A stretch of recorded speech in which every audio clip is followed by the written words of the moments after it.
Hi, നീ കാണുന്ന movie ഉണ്ടല്ലോ, ഇത് കുട്ടികൾക്ക് വളരെയധികം ഇഷ്ടപ്പെടുന്ന ഒരു മൂവിയാണ്. അതോടൊപ്പം തന്നെ മുതിർന്നവർക്കും ഈ പടം ഇഷ്ടപ്പെടും. ഈ പടത്തിന്റെ പേര് ദ ഷീപ്പ് ഡിറ്റക്റ്റീവ് എന്നാണ് പടത്തിന്റെ പേര്. ഇത് OTT റിലീസ് ആയിട്ടുണ്ട്. ഇതെല്ലാ ഭാഷയിലും അവൈലബിൾ ആണ്. നമുക്ക് വേണമെങ്കിൽ മലയാളത്തിൽ കാണാം, തമിഴിൽ കാണാം, കന്നഡയിൽ കാണാം, ഹിന്ദി കാണാം, അങ്ങനെ എല്ലാ ഭാഷയിലും നമുക്ക് ഈ പടം കാണാം.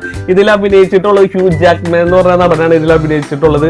ഇത് കുറെ ചെമ്പരിയാടുകളെ ഇയാൾ സ്നേഹം കൊണ്ട് വളർത്തുന്നതാണ്. അപ്പൊ അവിടെ ഇയാൾ കുറെ ഡിറ്റക്റ്റീവ് കഥകളൊക്കെ ഈ ചെമ്പരിയാടുകൾക്കൊക്കെ പറഞ്ഞു കൊടുക്കും. അങ്ങനെ നമ്മളെ നടനായിട്ടുള്ള ഹ്യൂ ജാക്ക്മാൻ പെട്ടെന്നൊരു ദുരൂഹ സാഹചര്യത്തിൽ മരണപ്പെടുന്നതും, അങ്ങനെ ഈ ചെമ്പരിയാടുകള് അവരുടേതായിട്ടുള്ള രീതിയിൽ, കാരണം അത്രയും നാൾ ഇയാൾ ഒരുപാട് ഡിറ്റക്റ്റീവ് കഥകളൊക്കെ ഈ ചെമ്പരിയാടുകൾക്കൊക്കെ ഈ നടൻ പറഞ്ഞു കൊടുക്കുമായിരുന്നു. അപ്പൊ അങ്ങനെ പറഞ്ഞു ഇവരെ തലയിലൊക്കെ ഡിറ്റക്റ്റീവിന്റെ കഥകളൊക്കെ കയറി നിൽക്കുന്ന ആ സമയത്ത് ഇയാൾ മരണപ്പെടുന്നതും ഇവരേതായിട്ടുള്ള രീതിയിൽ ഇവര് ഇത് അന്വേഷിക്കുന്നതും ഇതിന്റെ കൊന്ന ആളെ കണ്ടെത്തുന്നതുമാണ്. അപ്പൊ അത് ഒരു ഗ്രാമത്തിൽ ചിത്രീകരിച്ചേക്കുന്ന മൂവിയാണ്. അതില് ചെമ്പരിയാടുകളെ ആനിമേഷൻ ആണെങ്കിലും ബാക്കി ഒരുപാട് ആൾക്കാരുണ്ട്. അതൊക്കെ ഒറിജിനലായിട്ട് തന്നെയാണ് പടത്തിലുള്ളത്. അപ്പൊ പൂർണ്ണമായിട്ടുള്ള ഒരു ആനിമേഷൻ മൂവി അല്ല.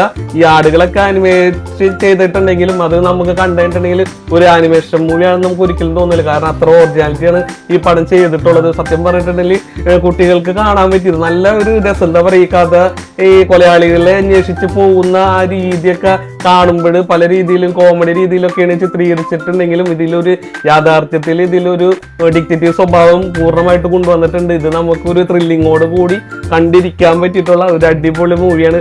OTT റിലീസാണ്. വേണമെങ്കിൽ ഒന്ന് കണ്ടു നോക്കോട്ടെ. എനിക്ക് ഒരുപാട് ഇഷ്ടപ്പെട്ടു പടം. അപ്പൊ ഓക്കെ.